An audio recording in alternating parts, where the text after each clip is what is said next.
kado ka fo kuluba mo meteleke jamais que le club mo kan do la samba fla ni mo ani nani conseil ministre extraordinary no kelen ka balka chu barado kon kela mo ni abeteleke sida were ka kibriya wala wana famu no mesoro mali ani burkina niger ulu symbole sida wala akila mo ndalembe akoko kala katase wasigi ko mo ngabe ala nyata mo beseka sura akola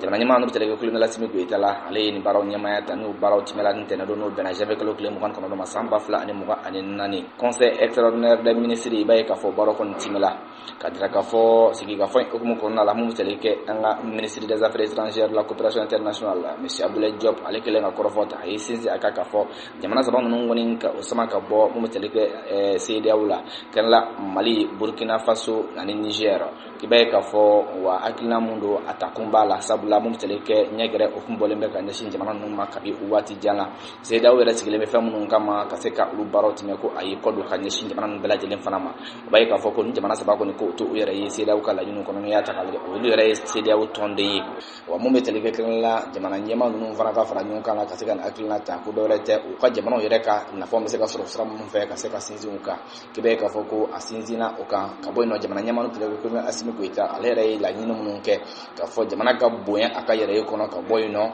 jamana fana aka bunya aka wa abe fa ka jega ni mamunu ye lukatu aka sagoya la akila mun fana bala ka jamana yirwa fana ka bunya o kono la aka na fa soro sira fo kata si areka wa lakana kuma ani jamana don belajele o ka ke jamana ka kungile na baye bay ka fo o groupe ba mun be jamana nyamani ayo fo ministre ayida tulaka tulaka o sinzi akila mun fana ka kadira ka fo mun teleke ni akila ina alisa ko takumbe ala sabula wa ka baro kono ke nyon fe yasa jamana nunga seka bo kala kono kibe ka fo ko kan jamana munu be ka wuli ka jo kon time ka seka e wa nyedo ya ta kan sin jamana nunu mai kibe ka fo fu kan asu bela jelen fana la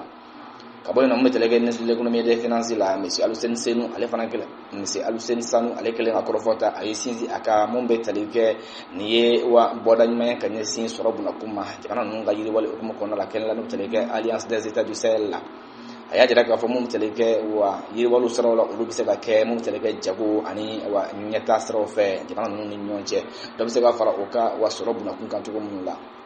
wa kila kile na be ka fo monsieur Sanu ni ata galaje aya jira ka fo wa na fonso saraw la ko fe tukuni mum teleke wa fo ma ko balance commerciale be ka fo ani investissement be ka fo maw ka se ka bo ka se kana wa na fulo ko ni baranga jamana ko na la ka se ga ke ambe ka fe mun fana bo an jamana ko no awa na fanga se ga do an jamana ko no jago aleni warjini osrafe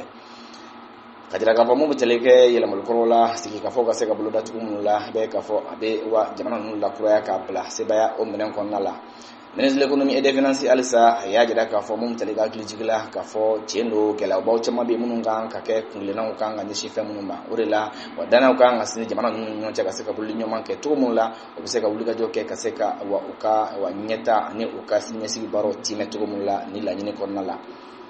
ministre nunu la kibe ka fo o ya jira ka fo meteleke o bolen CEDEAO la wa akon bega sababu ye ka se ka dakoro de yele uluye dakoro mun bega sababu ye ka nyeta sabati o jamana sabani nyonche o ko ve jamana sabani nga se ka fara nyonka to mun la nyine mun be o bolo ka se ka usra to mina do na tawla abega sababu ye ka wa nil kro do ka se ka jamana bla ile wale mun kura kono nala